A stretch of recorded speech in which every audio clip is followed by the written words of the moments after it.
This is the SAU Report, a program featuring interviews with the faculty, staff, students, and alumni of Southern Arkansas University in Magnolia.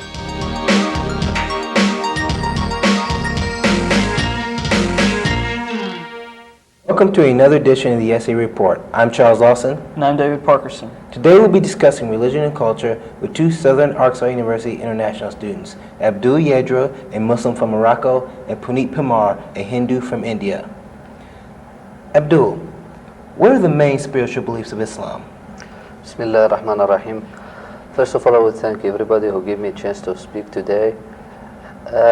Answering your question, actually, Islam was originated 14 centuries ago in Mecca, Saudi Arabia, by the person whose name is Muhammad.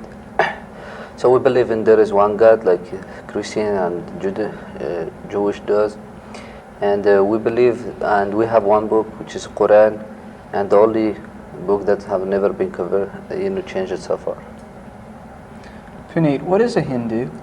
A Hindu would be anybody who follows the Hindu religion, whether he practices it by birth or he changes to convert later on in life. And talking about the Hindu beliefs, the Hindus are polytheistic. Although we believe in one supreme God, yet we view him as a trinity of three different gods.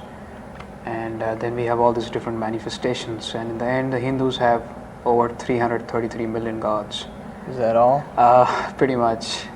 And that's how we have our four holy books, which are the Vedas, which contain our religious scriptures, and that's some of the basic beliefs of the Hindus. Okay. How did the Hindu start? How do you trace its origins? Well, it's really hard to trace the origin of Hinduism because it's been around forever, and a lot of the sources, talking about the origin of Hinduism, I mean, there's no exact source. They're all based on different myths and different mythologies, and it depends on what you want to believe in. But yeah, you could link some of it to a couple of thousand years back to the coming of the Aryans to the Asian subcontinent. You can trace, the rise of Hinduism to the coming of the Aryans. Abdul, how did Islam originate? Well, actually, Islam was originated over 14 centuries ago, as I said, in Mecca, Saudi Arabia, and the person, the messenger of the God who brought that religion to the world, his name is Muhammad, and the book was the Quran. Actually, the Islam is an updated version of Christianity, as we can say, or Judaism. So I think this is why we are Muslim. We believe in Judaism, Christianity, and Islam. And we practice Islam because we believe that Islam is the latest updated version of a religion that's sent to the earth by God. Okay. Puneet, were you brought up a Hindu, or did you decide to become one as you got older? I was born a Hindu. Both my parents are Hindus.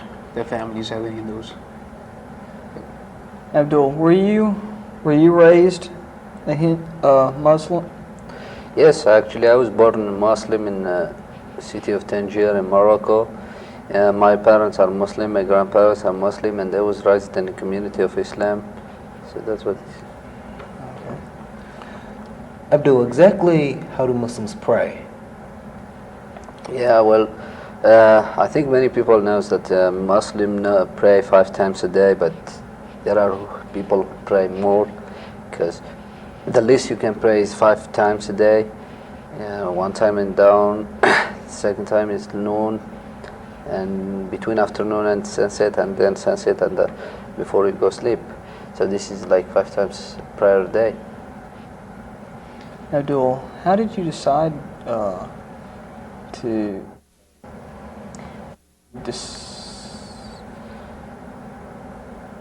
Did you decide to become Muslim when you got older? No, I was, as I said, I was raised Muslim. I was born in a community of Muslim. I'm Moroccan, and Moroccan official religion is, in our constitution, is Islam, and I think more than 99% in Morocco are Muslims. So, Abdul, what kind of other religions do they have? in my country? Yeah. Well, actually, we have the main religion, as I said, Islam. The other religions, there is a Judaism, because we have a lot of Jewish Moroccans there, and there is Christianity too. Okay. Abdul, what are some of the rituals involved in Islamic wedding? Well, I mean, Islam marriage very easy and simple, and the divorce very complicated and tough. So, and I think it has some message in the society. The Muslim marriages, I mean, actually, if we say from point of the culture, it takes a week or maybe more, but in Islamic religion, it should not be that way. It shouldn't take more than few hours. Go to the mosque, go to the imam, you and the family of your wife, the intended wife, and then you get married, and then you give a small ceremony for your friends, and that's Puneet, is a Hindu wedding similar to a Christian wedding? No, it's a Hindu wedding is very different from a Christian wedding. A wedding would usually last a week, and we have a lot of rituals preceding the wedding night. The actual wedding night is unlike the Christian weddings, which usually take place in the daytime. Hindu weddings usually take place at night. We begin with the reception in the evening, and then most of the guests leave, and we left with a few friends and family. That's when the actual wedding rituals begin.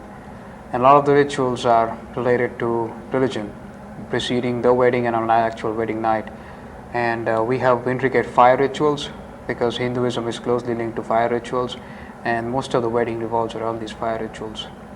If the wedding is a week, how long are the bachelor parties? We don't have anything like bachelor parties. Hinduism does not talk about bachelor parties or anything like that. But yes, things are changing. People are getting influenced by the West, as we decide to call it. And bachelor parties are getting popular, but not from the point of view of religion. Okay. Puneet, I understand where you're from. There are arranged marriages. Is that a doctrine of your religion or a doctrine of your culture? Well, I think somewhere along the line, religion and culture got intermixed. It is really seen as being part of the culture, but then again, Hinduism is a very conservative religion. So you may look at it that it came from the religion, or if you want to, you may look at it came from the culture. But we do believe in the arranged marriages, and the way arranged marriages are set up are like that if I want to get married, my bride is going to be picked by my parents. And I pretty much agree to what they want. And it works pretty good. I mean, my parents have been married for 25 years. Next week, they'll be married for 25 years, and it works. And we have a very low divorce rate, unlike some other countries of the world. Abdul, what are the Islam views on death? on death. Yeah. Well, I mean, first of all, in Islam we believe that everybody will die. That's 100%, and everybody he's in this before he was born. The God knows how long he's gonna, stay in this life, and everybody has a message in this life. So when God, somebody was born, so he has a message, or she's carrying a message. I mean, in this life. So the first of all, she has to follow she or he has to follow the, to do their, message in a religious way and follow Islam. And unlike the other religious, Islam encounter all aspects of life, economical aspects, financial aspects. Islam cover all problems. So when we see from another side, we can see. I mean, like Islam is the constitution that the person can follow until he die. After the death, we know that there is a judgment day, and some people will go to hell, some people will go to heaven according to their records in during life. Okay, Puneet, what are the Hindu beliefs on death? On death, for Hindus, death is viewed as the ultimate truth of life. That is one thing you can be pretty much sure is going to happen, irrespective of how long you live, what kind of a life you lead. And the Hindu religion believes in the soul, which we call the Atman. And the way we see it is that when you die, it's a release for the soul. The soul leaves the body, and then we believe in the cycle of rebirth. So then the soul enters another body, and thus the cycle of birth and rebirth continues till the time you have enough good acts that the soul is just released from the cycle of life and death. That would be salvation in the Christian views. That's how we view death as. Abdul, are there denominations in Islam, like there is in Christianity? Like in Christianity, you have Buddha. You have Baptist, Presbyterian. Is it similar in Islam?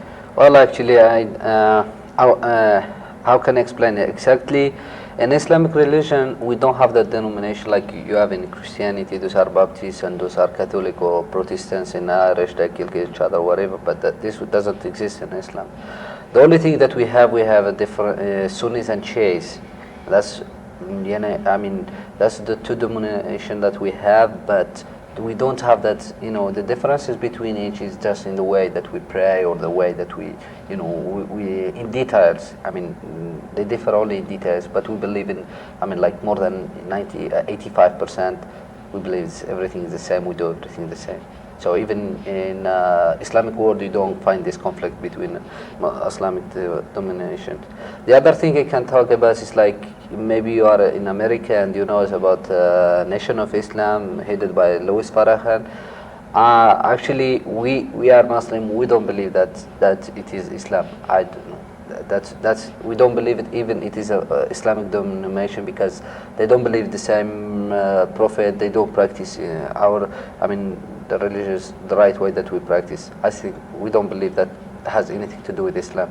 So Farrakhan is not considered a spiritual leader in Morocco. Huh? So Louis Farrakhan, leader of the Nation of Islam here, is not considered a spiritual leader in Morocco. Yeah, well, actually, in Morocco, we don't know about Farrakhan very much, but very few people knows about him, and we don't believe that he has nothing to do with Islam. The Islam that we believe in. Puneet, are there any denominations in the Hindu religion? Well, actually speaking, there are no denominations in Hinduism. But yes, there are differences in the way we pray. There's some Hindus, and these are the ones who are the Aryans, as I talked about earlier. Their origin can be traced back to the Aryans. And they do not believe in idol worship. We believe in idol worship. The majority of Hindus believe that the idols have the soul of the god. And we believe in praying to the idols. What kind of idols do y'all have? Stone idols, just depicting the form in which the god is viewed as. We have a god for different things, there's one for studies, there's one for life.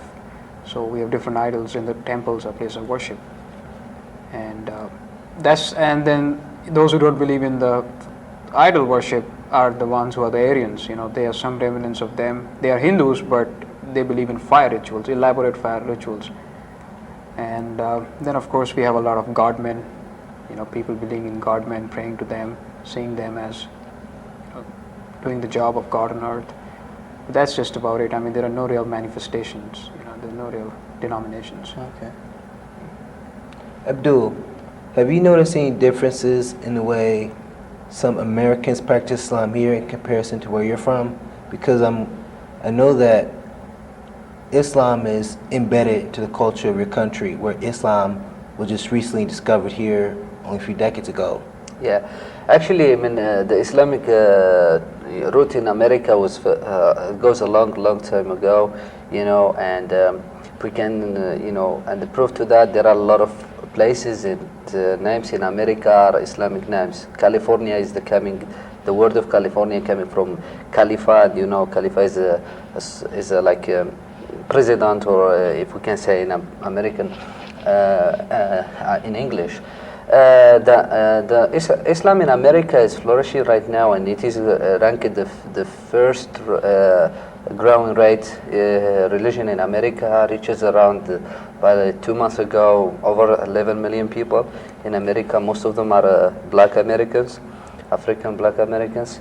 I had the chance to meet few of them, and I was invited by some of them, and I really like the way that they practice Islam, because they when they convert to Islam, they stick completely to the Islamic, rules. Not like back home, we are start being influenced by West and changing the tradition and the Islamic rules sometimes. Puneet, what kind of differences do you notice in American Hindus as opposed to, Hindus in India? yeah, Well, first of all, I believe that the way a religion is practiced in its land of birth is definitely going to be different the way it's practiced anywhere else in the world. So a lot of the Hindus in America, I don't know of any people who converted to Hinduism. They may have been influenced by certain Hindu beliefs and rituals, but I do not know of any conversions. And most of the Hindus in America are Indians who came over, or from Nepalis probably, who came over from their respective countries. And probably the differences would be, there are a lot of things you could do in India you couldn't do here, like the temples, the places of worship. You don't have them all over the world, all over the place. Where would they go to worship? Well, in the bigger cities like Houston and Dallas, they do have temples where they could go and pray. And then again, Hinduism is often linked to vegetarian, being a vegetarian. Yeah. And that is something, again, if you are in America, you may have a hard time practicing. So that is another difference I see in the Hindus. You could be a staunch vegetarian in India, whereas in America, you may not be able to stick to your beliefs. You have to adapt to the surroundings. Yeah.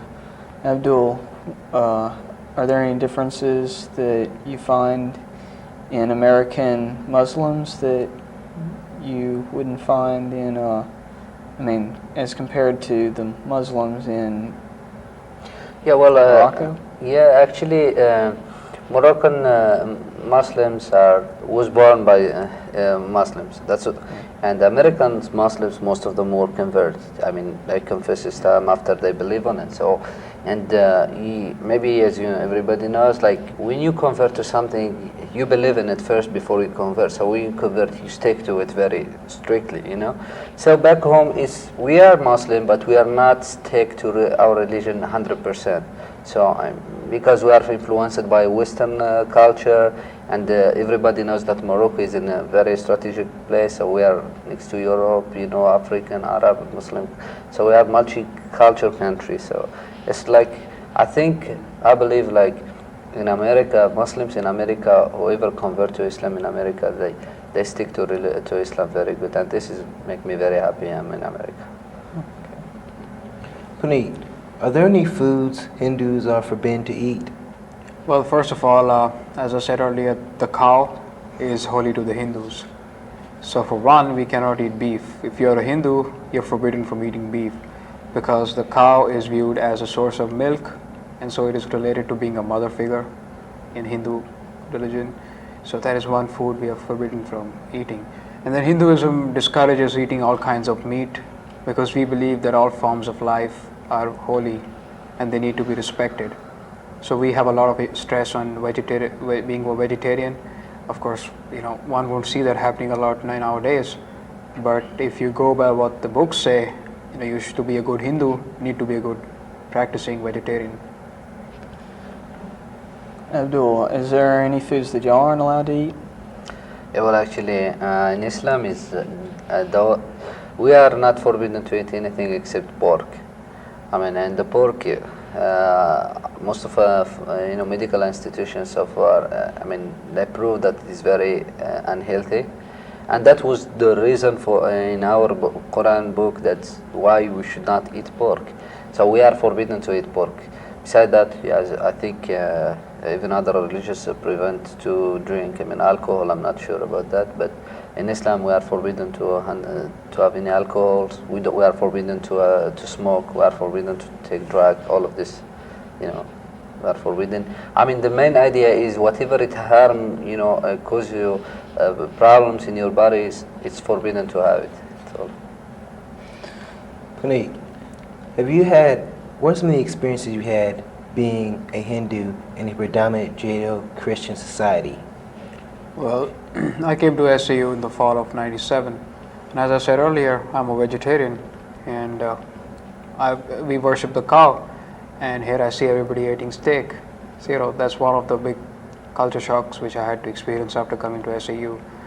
And speaking from the point of religion, it's really hard to be a vegetarian when you live in the United States, because although the trend is towards vegetarianism, however, for all these years the impact has been on meat, meat being an essential food of the American diet.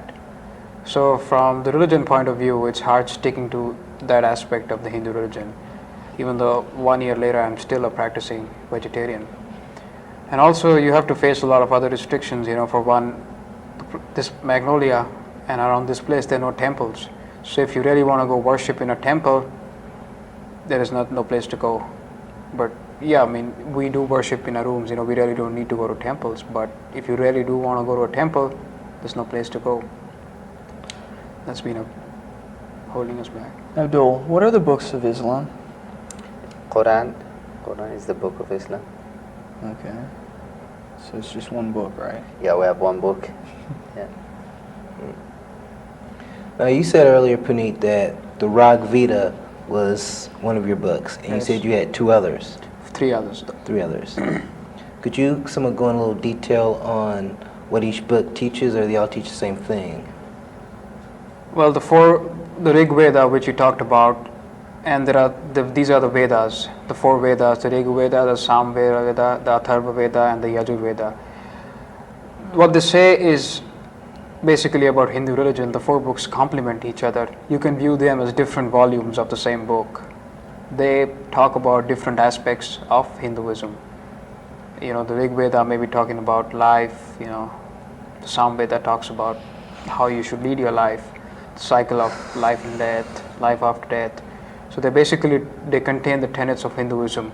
And we do have 2 other books which are really can be viewed as epics: the Mahabharata and the Ramayana. These are supposed to contain incidents relating to our gods which took place a couple of thousand years ago.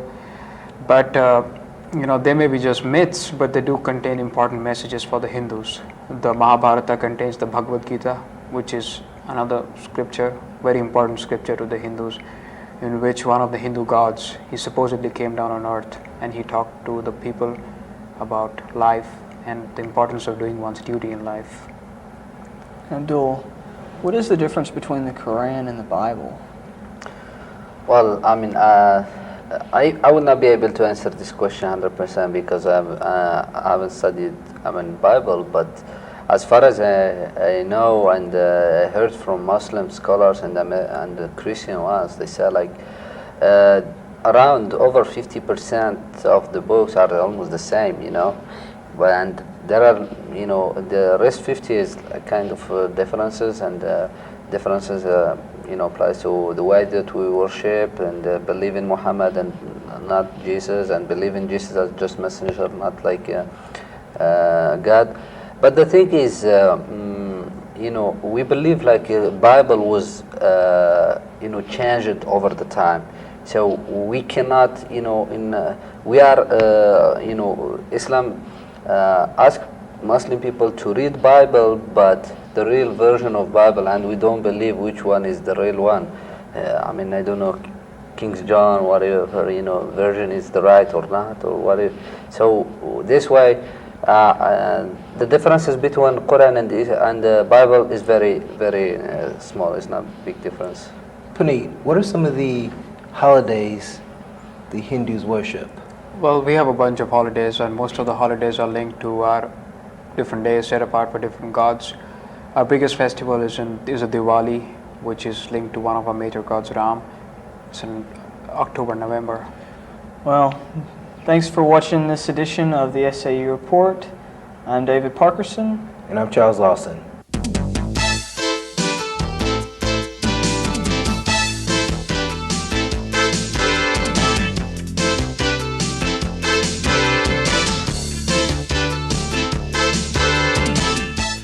The SAU Report is a production of broadcast journalism students in the Department of Theater and Mass Communication at Southern Arkansas University in Magnolia.